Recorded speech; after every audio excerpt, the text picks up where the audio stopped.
দাদা, কালকে কলকাতায় ককরোচ জনতা পার্টির শিয়ালদা থেকে ধর্মতলায় একটা মিছিল আছে। ককরোচ জনতা পার্টির যারা প্রকৃত আন্দোলন করছেন তাদের সঙ্গে তাদের প্রতি পূর্ণ সমর্থন বা তাদের যা যা করার সেগুলো মমতা বন্দ্যোপাধ্যায় আমাদের নেত্রী সর্বভারতীয় রাজনীতির ক্ষেত্রে যা যা ফলে যারা ওখানে সত্যি আন্দোলন করছেন তারা যদি কলকাতায় যখন কিছু করবেন বা তাদের যে আন্দোলন তার সঙ্গে তার প্রতি আমাদের নৈতিক সমর্থন পূর্ণ থাকবে। যারা আপনারা কি যারা যাবেন তাহলে? না, আমি লাইনটা আমি বলেছি ককরোচ যারা জনতা মূল পার্টি আন্দোলনটা করছেন, যারা ওখানে দিল্লিতে আন্দোলনটা করছেন নতুন প্রজন্ম শিক্ষা দুর্নীতির প্রতিবাদে, নিট কেলেঙ্কারির বিরুদ্ধে, শিক্ষামন্ত্রী ধর্মেন্দ্র প্রধানের ইস্তফার দাবিতে যারা ককরোচ জনতা পার্টির যারা প্রকৃত আন্দোলন করছেন তারা যদি কলকাতায় বা কোথাও বাংলায় কোনো আন্দোলন করতে চান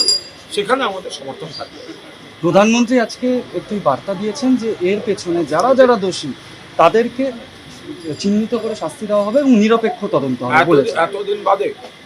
এতদিন বাদে প্রধানমন্ত্রী এইসব কথার মানে কি তা তো প্রথমেই বলা উচিত ছিল। এখন ছাত্র যুবরা জেগে উঠেছে, যখন কর্মপ্রার্থীরা ছাত্ররা পরীক্ষার্থীরা আন্দোলন করছে, গোটা দেশ সরব, সেই চাপে পড়ে এখন এই বিলম্বিত বিবৃতির কোনো মানে হয় না, এবার মূল আন্দোলনকে তো মমতা বন্দ্যোপাধ্যায় সমর্থন করেছেন এবং উনি বলেছেন যে প্রয়োজনে তিনি ককরোচ জনতা পার্টি আবার বলছি মূল যে আন্দোলন হ্যাঁ, মূল আন্দোলন যে ইস্যুতে মমতা বন্দ্যোপাধ্যায় সমর্থন করছেন সেই আন্দোলনকে সমর্থন করছেন, কজকে সমর্থন করছেন এবং সেই মূল আন্দোলনকারীরা যদি পশ্চিমবঙ্গে কোনো কর্মসূচি নেন তাতে আমাদের সমর্থন থাকবে। কালকে একটা শোনা যাচ্ছে যে ওদের সমর্থনে একটা মিছিল বেরোচ্ছে, সেটাই কি সমর্থন। তৃণমূলের নৈতিক সমর্থন বা কোনো পার্টি? আমরা একটাই লাইন বলছি যে ককরোচ জনতা পার্টি যে বিষয়ে যে কজে দিল্লিতে আন্দোলন করছেন তারা যদি কলকাতায় কোনো কর্মসূচি নেন,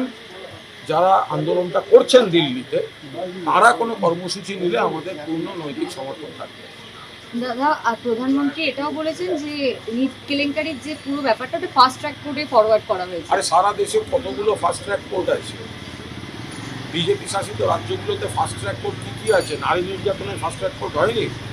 ফলে এগুলো এখন লোককে, যেহেতু আমরা পরিষ্কার বলছি আগে ধর্মেন্দ্র প্রধান ইস্তফা দিন, তার থেকে নজর ঘোরাতে ভুল বোঝাতে সব কথা বলা।